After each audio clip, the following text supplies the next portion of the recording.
नमस्कार शेतकरी मित्रांनो, जय सद्गुरू मित्रांनो. अखेर पीक विमा जो होता तो राहिलेला जो काही शेतकऱ्यांचे कमेंट्स येत होते, जसं की नांदेड झाला, हिंगोली झाला, परभणी झाला, ह्या जे काही जिल्हे, जालना झाला, या जिल्ह्यांमध्ये कालपासून बहुतेक शेतकऱ्यांच्या अकाउंटमध्ये मिड टर्मचा जो काही पीक विमा आहे तो पीक विमा वाटप करण्यात आलेला आहे. आता नांदेड झालं, परभणी झाला, हिंगोली या जिल्ह्यांच्या अधिसूचना काढण्यात आल्या होत्या.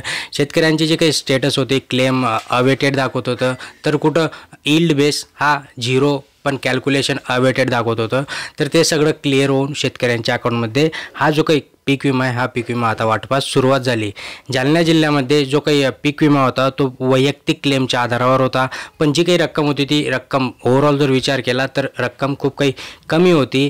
राज्य शासनाकडून जे काही पीक विमा कंपन्या होत्या यांच्याकडून एक रँडमली सर्वे करण्यात आला आणि त्या जिल्ह्यातील शेतकऱ्यांना आता अखेर ही रक्कम वाटप करण्यात सुरुवात झाली आहे कालपासून. आणि आता जे काही राहिलेले जिल्हे आहेत, बहुतेक शेतकरी म्हणतात की महाराष्ट्रामध्ये काही फक्त 4च जिल्हे आहेत का, जालना, हिंगोली, परभणी, नांदेड, फक्त एवढेच जिल्हे आहेत का, इतर जिल्ह्यांचं काय, चंद्रपूर, अकोला, छत्रपती संभाजीनगर, धाराशिव, बीड, जळगाव, धुळे ह्या जिल्ह्यांचा पीक विमा मिळणार कधी.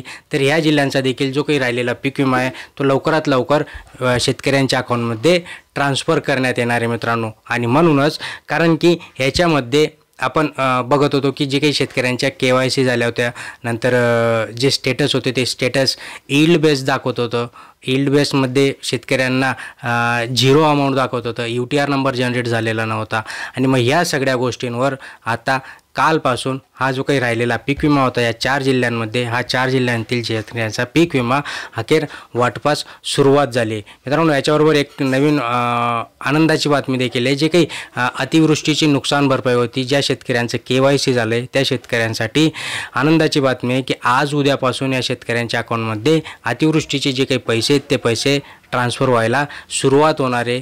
तुमचंही KYC झालं असेल तर नक्कीच ज्या शेतकऱ्यांनी फेब्रुवारीपासून KYC करून ठेवले होते, फेब्रुवारी, मार्च, आता रिसेंटली देखील जे लास्ट डेट होती KYC करायची त्यावेळेस जर त्यांनी KYC केलं असेल तर त्यांच्या अकाउंटमध्ये देखील हे पैसे येत्या 2-3 दिवसामध्ये डिपॉझिट व्हायला सुरुवात होणार आहे. धन्यवाद.